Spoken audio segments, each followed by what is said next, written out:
apa yang sebenarnya terjadi itu lebih parah daripada yang media tulis gitu. Perselingkuhan ini adalah fenomena yang cukup unik ya. Karena kenapa? Ternyata menurut penelitian 3 di antara 2 laki-laki itu berpotensi selingkuh. Artinya 90% laki-laki itu pengen punya hubungan lain dari pernikahannya.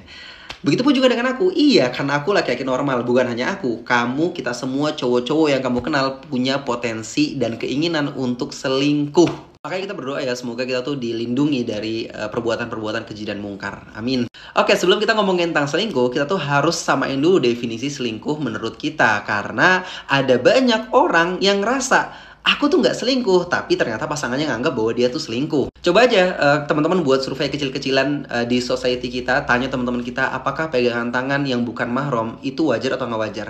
Nongkrong bareng sama yang bukan mahram itu wajar atau nggak wajar? Makan bareng, jalan bareng, ngobrol bareng, itu wajar apa nggak wajar ketika dilakukan sama yang bukan mahram? Ternyata jawabannya bombastis cuy. Kenapa? Karena banyak orang yang menganggap bahwa makan bareng, jalan bareng, ngobrol bareng, kemudian nonton bareng, itu adalah sesuatu yang wajar dan biasa aja. Nah, sekarang kalau misalnya kita bayangin, orang yang punya persepsi bahwa ngelakuin semua itu adalah sesuatu yang wajar, ketika dia menikah, dia ngelakuin itu sama yang lain, harus dia punya persepsi ya ini wajar dong, gue nggak ngapa-ngapain kok, kita cuma temen doang kok, ini lagi ngomongin kerjaan kok gitu. Sedangkan pasangannya menganggap bahwa enggak, kamu udah selingkuh gitu. Ini kan menjadi sesuatu yang sangat-sangat bias, karena gue ngelakuin itu ke elu sebelum kita nikah. Dan kalau misalnya gue ngelakuin itu ke yang lain, dan gue belum punya hubungan apa-apa sama dia, itu gue ngelakuin dalam batas wajar. Kenapa lu posesif banget sih gitu? Nah, inilah luar biasanya Islam. Islam itu mengatur hubungan antara laki-laki dan perempuan. Nah, ada yang namanya mahram dan ada yang namanya bukan mahram. Mahram adalah orang yang kita tuh boleh berinteraksi bebas sama dia dengan batas-batas itu. Tapi yang bukan mahram, yang bukan siapa-siapa kita, itu ada batas-batasnya. Ngobrol bareng tanpa adanya kepentingan, itu nggak boleh. Apalagi jalan bareng, nonton bareng, pegangan tangan, itu nggak boleh gitu.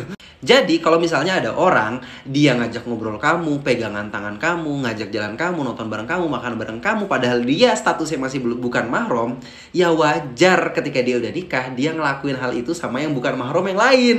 Paham gak maksudnya?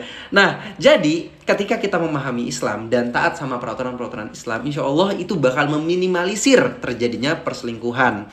Maka kalau ada laki-laki yang taat sama Allah dan dia mentaati seluruh aturan-aturan yang Allah berikan, dia nggak pengen punya hubungan sama kamu sebelum menikah, setelah kamu menikah sama dia, insya Allah dia nggak bakal mau punya hubungan sama yang lain.